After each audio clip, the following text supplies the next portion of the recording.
देख पिला माने सिलिंटेराटा कौन ना जो आम जमी आ पूर्व कहले पोरीफेरा जोटा कि पोर थिला बोली ना से अनुसार ना है पोरीफेरा। तो सेमती सिलिंटेराटा बोली एम कहीं कहला ना एम शरीर देख ये गोटे हाइड्रार चित्र अच्छी देख तार जो शरीरटा अच्छी से गोटे सिलिंडर आकृतिर होती से सिलिंडर आकृतिर होम आम सिलिंटेराटा बोली कही था। तापर कौन होना एमाने मधुर जल और समुद्र रे बास करती ताले एमाने नदी पुष्करिणी रे भी देखा जाती किंबा समुद्र मानक देखा जाती। तापर कहला एमाने एकाकी किंबा कॉलोनी गठन करी रुहंती।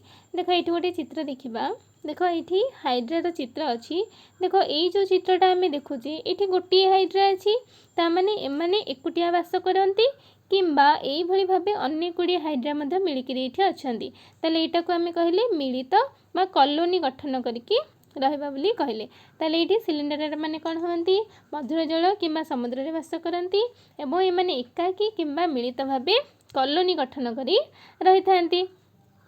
तापरे कौन है ना एमानक शरीर छत्ताकृति बा नलाकृति होता है।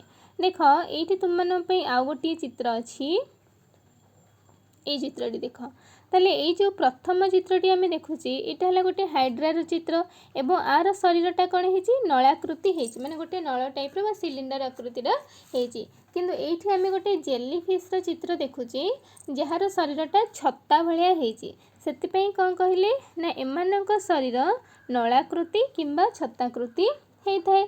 तापर एमानंको एक नली विशिष्ट प्राणी बोली कहले जेहेतु एमानकर शरीरटी नलाकृति होता है ओडिया एक नली विशिष्ट कहले एवं इंग्लीश रे सिलिंटेराटा बोली कहले।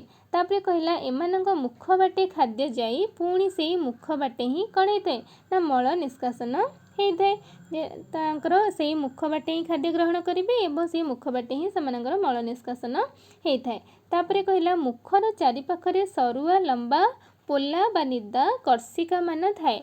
देख ये जो हाइड्रा देखुचे तार मुह चारि पाखरे आम देखुचे सब कर्षिका बाहर मान जो चारिपट को बाहरी से आम कर्षिका बा टेंटाकेल बोली कहतु से टेंटाकेल साहाय्य से तार खाद्य संग्रह करि थाए जोटा कि तार मुखरे से पहुँची थाए मुख पाखे से तार मुख चारि पाखरे कौन थाए ना कर्षिका बा टेंटाकेल्स थाए।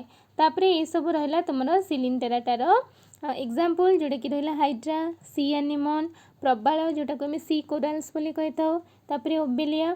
तो ये सब रहा तुम सिलिंटेराटा पर्वर किसी एग्जाम्पल। देन आम देखा प्लाटी हेलमिन्थेस।